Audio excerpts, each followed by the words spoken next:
My name is Lucas Sosa.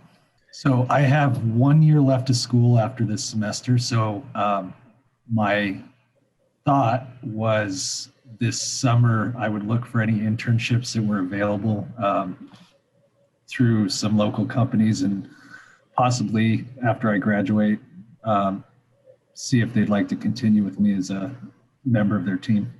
Gotcha. And so you are looking for an internship in summer 2021. Yes, ma'am. Perfect. Okay, so if you were to rank the top three things you're looking for in an internship, what are they? Top three things I'm looking for in an internship are good communication. I, I, I feel like that's really important, especially in this industry. And in the commercial field, you're working with subcontractors on a regular basis. You're trying to ensure that your schedule's you're keeping to your schedule. So communication would be number three. Number two, I think, would be someone that's willing to show an intern what they've learned through the years. On the job training and experience is far better than learning it through a textbook. And my number one thing that I'd be looking for is a good team environment in which I can learn and grow to try to be successful in this industry. Nice. If you were offered two internships, what would lead you to choose one over the other? It's a really good question. I think it would have to be the project. I'd be interested in finding out which internship offered an interesting project that I feel I could gain the most from. Nice. As far as professionally, after you graduate, where do you want to be in, 1 or 2 years? I would like to be a team member of a company that is going out, even with the economy as it is right now, that's going out bidding projects, looking to grow. I think the success of a company is based on the team that they have working underneath them. And I think that in 1 to 2 years, I'd love to be providing my experience and expertise to help that company grow. And as far as qualities in a supervisor, what do you hope to see and not to see? For me, good communication again. I can't stress it enough. I feel like from my experience, there's been a lot of instances where there was not a lot of communication in certain projects that I've been involved with that have caused more issues later down the road. So for me, I think communication would be the most important. Okay. And then as far as working in a fast-paced environment and working under pressure, what's your experience with that? I have been managing commercial properties for many years.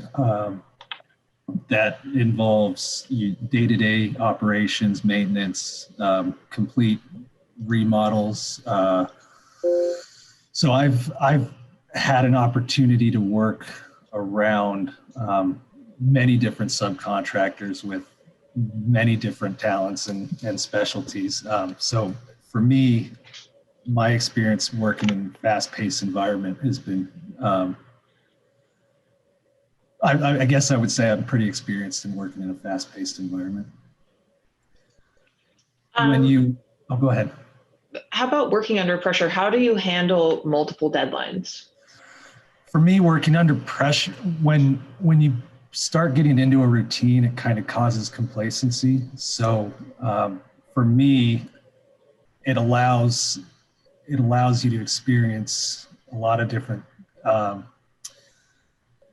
Basically, you're never wearing the same hat every day, and you never know what to expect. But that's part of growing and learning as an individual, and becoming a successful individual in this industry as well.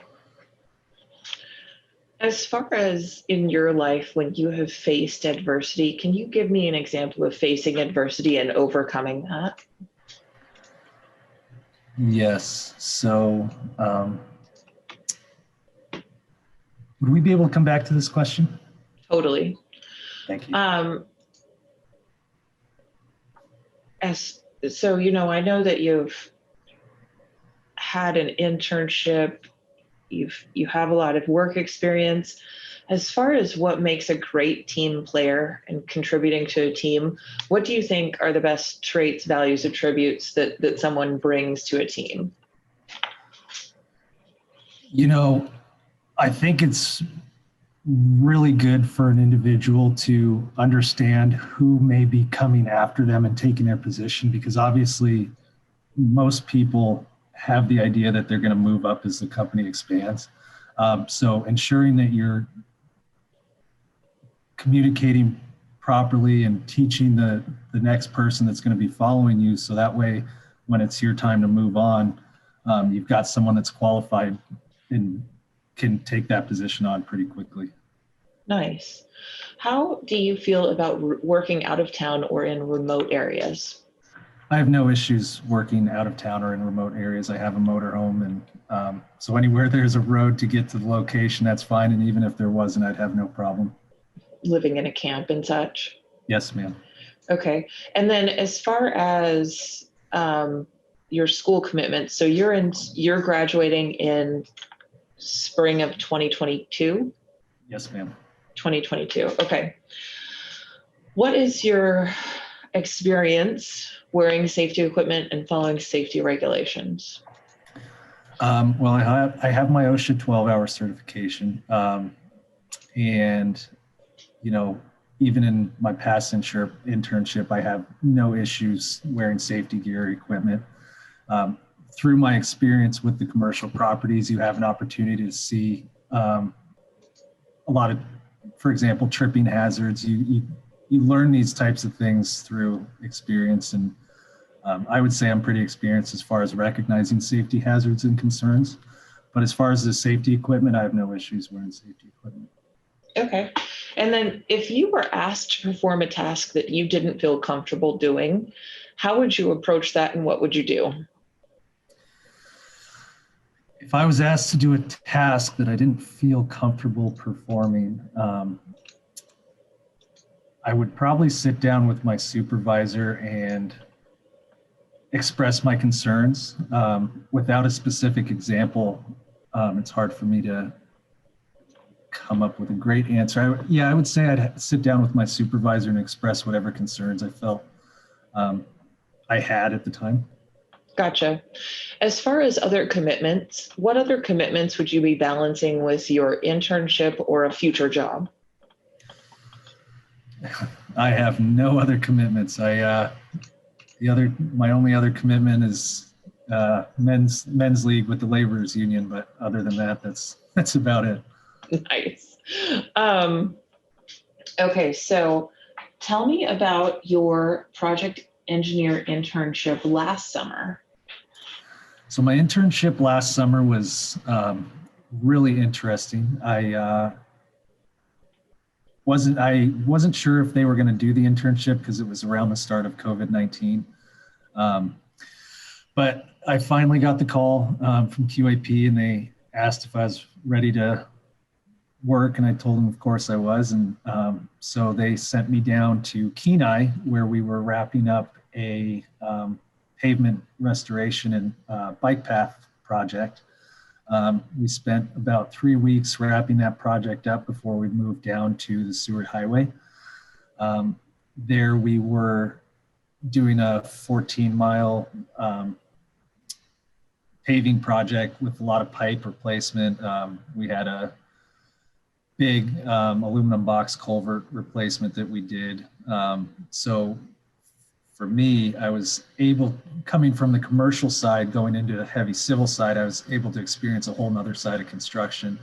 And I learned a lot down there. I had a lot of fun with the guys. Like I said, lived in our motor homes and in what we called the trailer park. And I definitely do not regret going down there and learning as much as I did with QAP on the heavy civil side.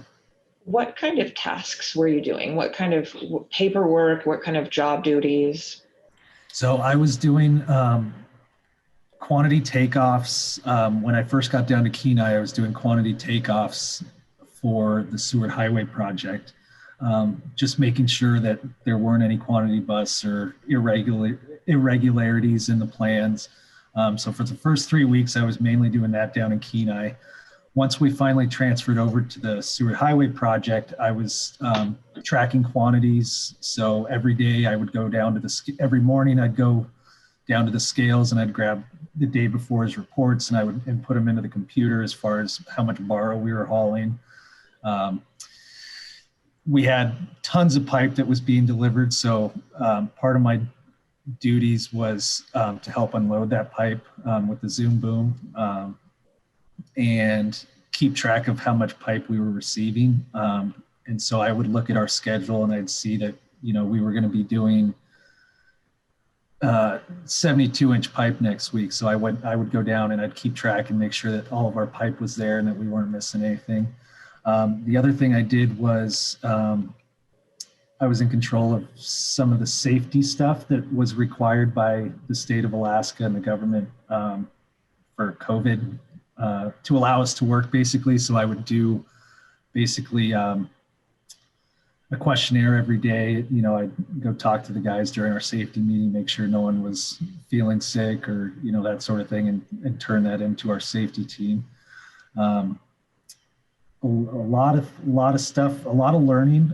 My superintendent had me drive around with him when we first went down to the project, and we marked up our plans with highlighters, and we basically drove the project and spent about half the day just driving the project and seeing what kind of things we were going to run into, whether it be high water tables, rock, all sorts of stuff. So those were some of my tasks while working with QAP last summer. Okay. As far as, I don't know about dream job, but are you more interested in some of that heavy civil, industrial, bridge work, vertical? Like what are you thinking? For me, the internship last summer was a great opportunity for me to experience something other than commercial. I would say my strength is in commercial and vertical just because that's something I've been around for a long time. I would like to stay in commercial personally, but I'm open and willing to do anything, especially for an internship. I'm going to work just as hard for a heavy civil company as I am for a commercial company. I'm going to bring the expertise that I've ascertained through doing heavy, I wouldn't say expertise, but knowledge of doing my heavy civil internship and my going to school at UAA. I would, bring those same strengths and attributes to whichever side I went to. Gotcha. And what got you interested in construction? So I have been, I grew up in a family of developers. My grandfather was an iron worker, and he started International Steel of Erectors when I was young. He used to babysit me during the summer when my parents were working, and we would just go all around all his different projects. And I got an opportunity to experience, the construction world, the more commercial construction than anything else. But that's kind of really what got me into construction. Nice. And then coming back to that adversity question, were you able to kind of think about on the side sometime where you faced adversity? And it doesn't have to be in a professional setting. It can be in a personal setting during school or college or whenever. Yeah. So one instance is when I went to play junior college baseball down in California. A lot of these guys were recruited from different areas in California and Nevada and different places. And I was trying to walk on. I went down and tried out, and the coach told me, coming from Alaska, you guys only play, a couple months out of the year. These guys have been playing their whole lives year round. So don't expect to get a starting position. Well, went out there, worked my butt off, and ended up becoming a starting shortstop / second baseman, kind of switched in and out. But that was a situation where I had faced a little bit of adversity and overcame it. Nice. Very nice. Anything else that, somebody watching this should know about you? So I would be a unique candidate based on my life experience. So I am now 30 years old. I've had the opportunity to experience a lot of what life throws at you. And I feel like that life experience could definitely make me a good candidate over some of the other candidates that are going to be available for these positions.